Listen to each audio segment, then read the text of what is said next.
पानी साहब, बलूचिस्तान का अमन हमारे दुश्मन को क्यों खटकता है? और जिस तरह से वाज़े तौर पे कह दिया गया है कि बलूचिस्तान में जो दहशतगर्दी हो रही है भारत ये करवा रहा है, आज की प्रेस कॉन्फ्रेंस को कैसे देखते हैं और फिर बलूचिस्तान में होने वाली अफसोसनाक जो वाक़यात हैं, जो शहादतें हैं, इसको कैसे रीड करते हैं?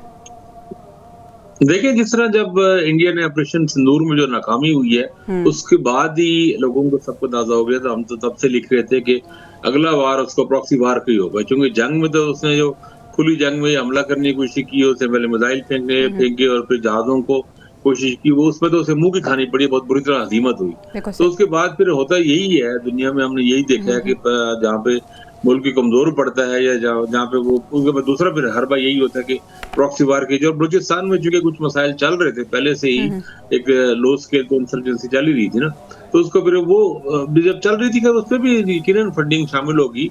और मेरे तो कोई शक ही नहीं है, क्योंकि पूरा एक नक्शा, सारा जो प्लान होता है ना, जिसमें कह लें, वो सब नजर आ रहा है कि इसमें इंडियन फुटप्रिंट्स बिल्कुल नजर आ रहे हैं, और हमारे हजारों ने तो बहुत से सबूत जमा भी किए हैं। तो ये तो हर बिल्कुल सही बात है कि अमन को और पाकिस्तान को, तो इंडिया की यही ख्वाहिश है कि पाकिस्तान खुदा न खास्ता कमजोर हो।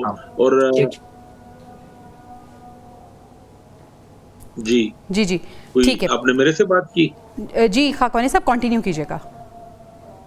अच्छा, जी जी, तो मैं ये कह रहा हूँ कि वो जो प्रेस कॉन्फ्रेंस में जो चीजें कही गई है वो सारी बिल्कुल सही है, इसमें तो कोई बिल्कुल शक की बात ही नहीं।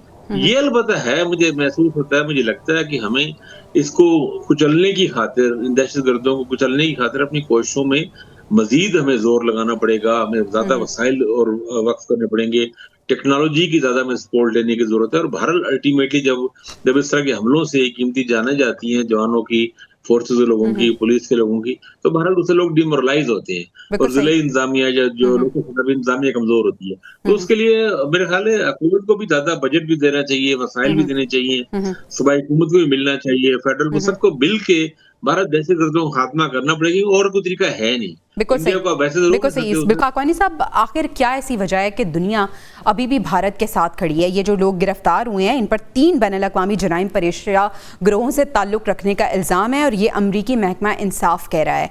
तो सर, इसके बावजूद दुनिया क्यों भारत को आइसोलेट उस तरह से नहीं कर रही जिस तरह से इसको आइसोलेट करना चाहिए, खास तौर पर अगर हम अमेरिका की बात करें तो? देखिए, बैड लक ये है, बदकिस्मती ये है कि इंडिया चूंकि एक बड़ी मार्केट है और एक बड़ा बायर है, वो दुनिया से कई मुल्कों से वो तेल लेता है, किसी से और चीजें लेता है, यानी और असला लेता है फ्रांस से और जगहों से, बहुत से मुल्कों से।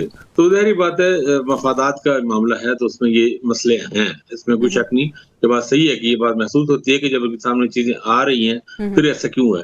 दूसरा, अब तो जो पिछले 1 साल से खास तौर पे है, इसराइल इंडिया जो स्ट्रेटेजिक पार्टनरशिप, वो बड़ी गहरी होती जा रही है, और जो बढ़ेगी हर गुजरते मेरे ख्याल में वक्त के साथ साथ और बढ़ रही है। जब वो बढ़ेगी तो इसराइल की लॉबी, आपको पता है, बहुत ताकतवर लॉबी है, अमेरिका में भी, यूरोप में भी, और उनके मीडिया में भी, हर जगह। तो वो ज़ाहिर है उसे एक तरह की प्रोटेक्शन और सपोर्ट मिलेगी। तो वो तो चीजें हैं पाकिस्तान को, लेकिन बहरहाल पाकिस्तान ने इनको एक्सपोज तो किया है, यानी ऐसा नहीं कि पाकिस्तान ने एक्सपोज ना किया। और पिछले ऑपरेशन सिंदूर के मामले में भी उस वक्त दुनिया ने पाकिस्तान के मौकफ को पजीराई दी, इंडियन मौकफ को पजीराई नहीं दी। ये ठीक है कि इंडिया खुद एक मुल्ज़िम है, लेकिन उसको कटहरे में नहीं खड़ा किया जा रहा।